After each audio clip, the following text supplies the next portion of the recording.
L'exercici ens demana: determineu la posició relativa de la recta R respecte al pla i si és paral·lela calculeu la distància entre la recta i el pla i si és secant calculeu el punt de tall entre la recta i el pla. Això és exercici de posició relativa entre una recta i un pla. En aquest cas podem tenir tres possibilitats. Que la recta i el pla siguin paral·lels, s'utilitza aquest símbol de paral·lels, que la recta i el pla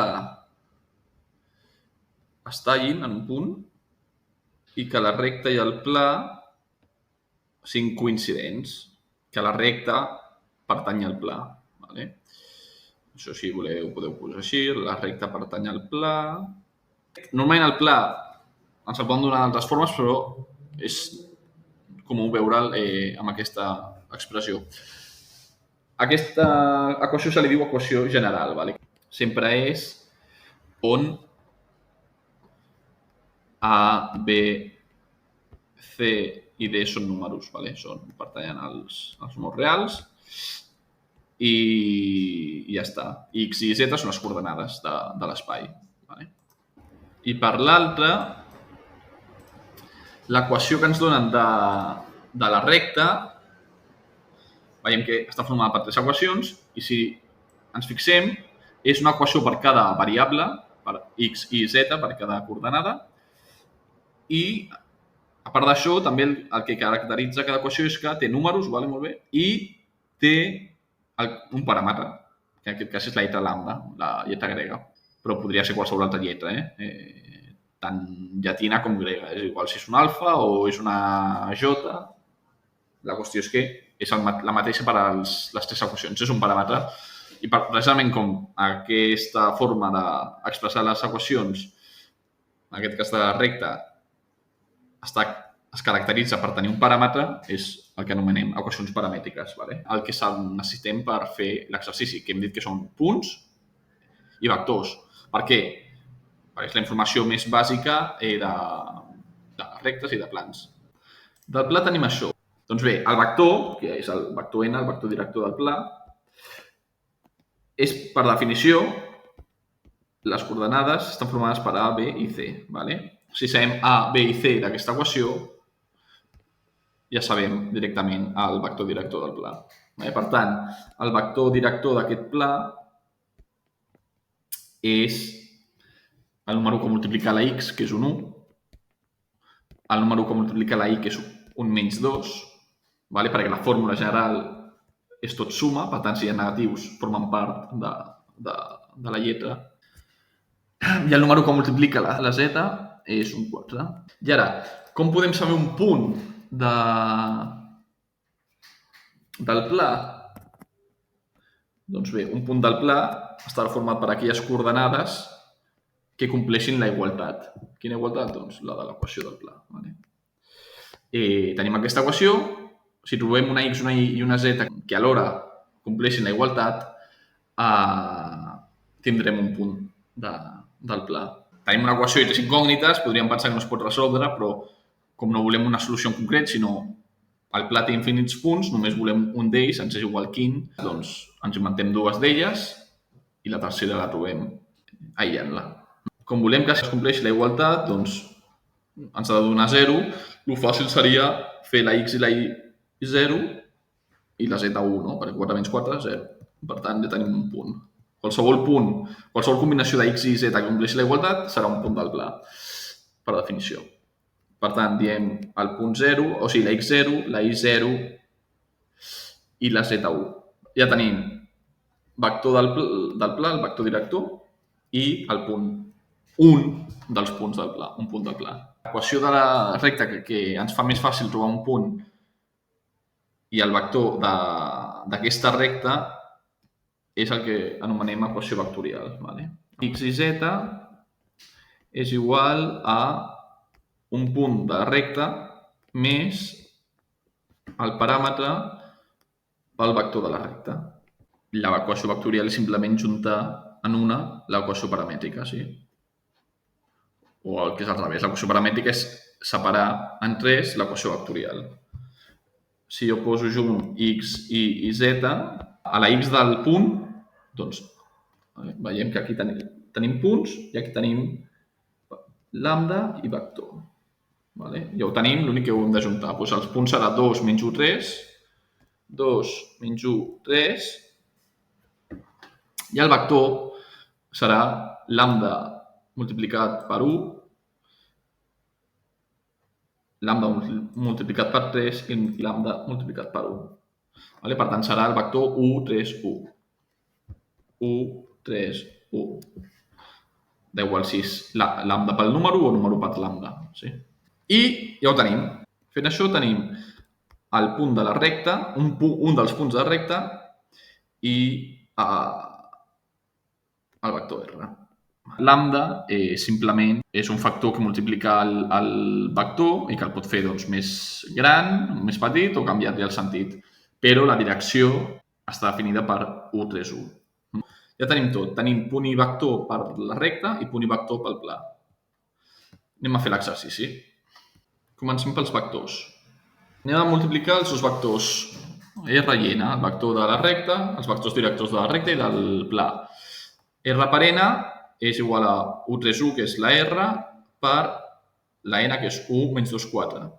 La forma més fàcil de multiplicar els vectors, quan fem producte escalar, per no aprendre'ns fórmules de memòria ni res d'això, és fer el producte com el fem en el tema de matrius, perquè els vectors no deixen de ser matrius o parts de matrius. I a matrius sempre multipliquem fila per columna. Sí, doncs fem que el primer sigui una fila i el segon sigui una columna. Un vector el podem expressar tant com en horitzontal, x i z, o en vertical, x i z, és indiferent. I a l'hora de multiplicar vectors, no mòduls de vectors, sinó vectors, perquè mòduls de vectors serien simplement multiplicar dos números, perquè un mòdul és un número, però un vector que té coordenades, el més fàcil per recordar-nos i mai dubtar de com es fa la multiplicació en vectors és fer-ho en format matriu. Que no cal dir-li format matriu perquè és el format dels vectors. Vull dir, multiplicar vectors en el fons és fer això, i fer-ho així. Posar el primer en fila i el segon en columna.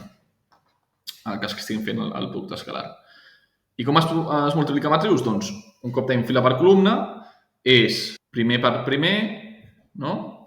Més segon per segon, més tercer per tercer. Sí? Primer per primer, 1 per 1, més segon per segon, més tercer per tercer. I això dona 1 per 1 és 1, 3 per menys 2 és menys 6 i 4 per 1 és 4. Dona 5 menys 6, que és menys 1.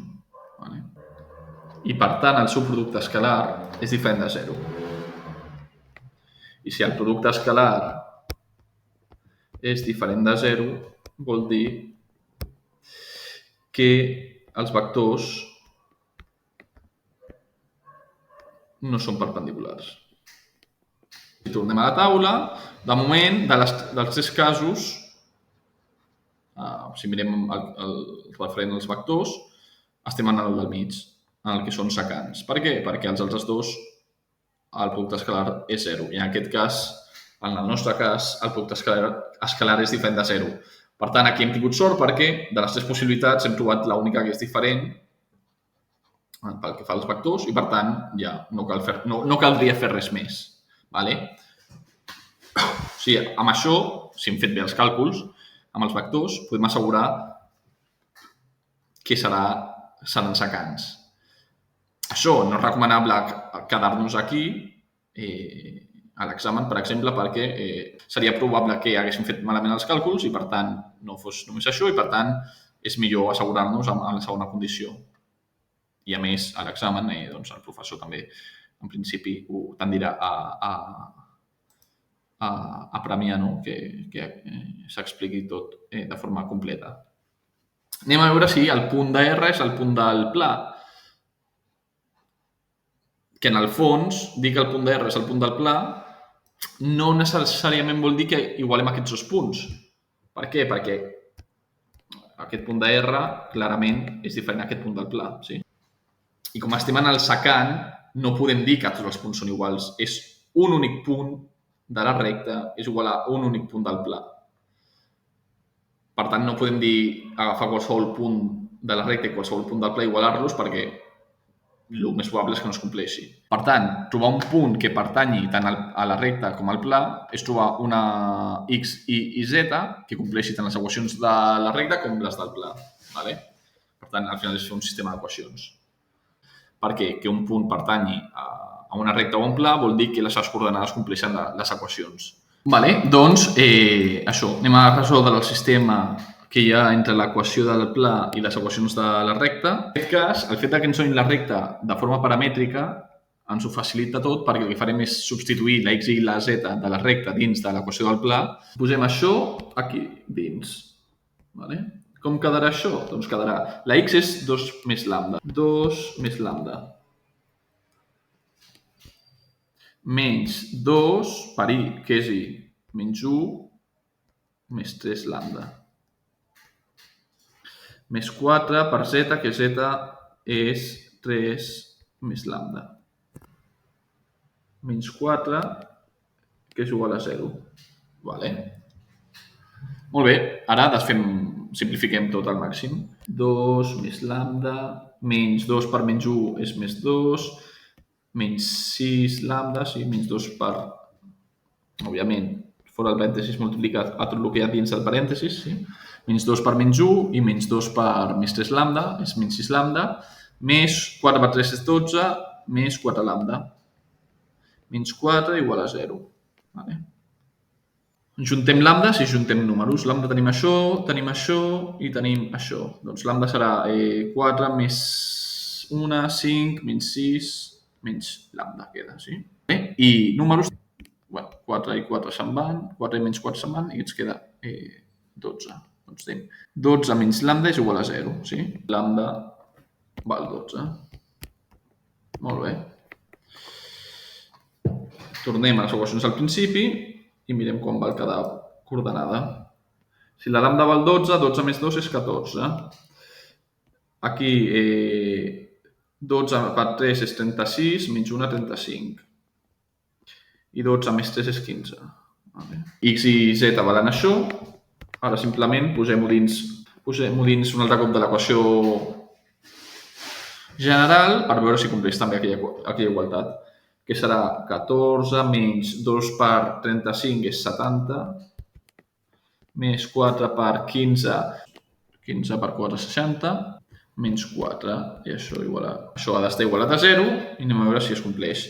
60 menys 70 és menys 10, vale? I tenim menys 10 menys... es compleix, vale? Menys 14 més 14 és 0 igual a 0, es compleix. Aquest punt que hem trobat, x i z, 14, 35, 15, és un punt que pertany tant al pla com a la recta. El punt de la recta, que és igual al punt del pla, és el punt 14, 35, 15. Vale? Com es compleixen les dues condicions de la posició secants, que la recta i el pla siguin secants, doncs confirmem que ho és.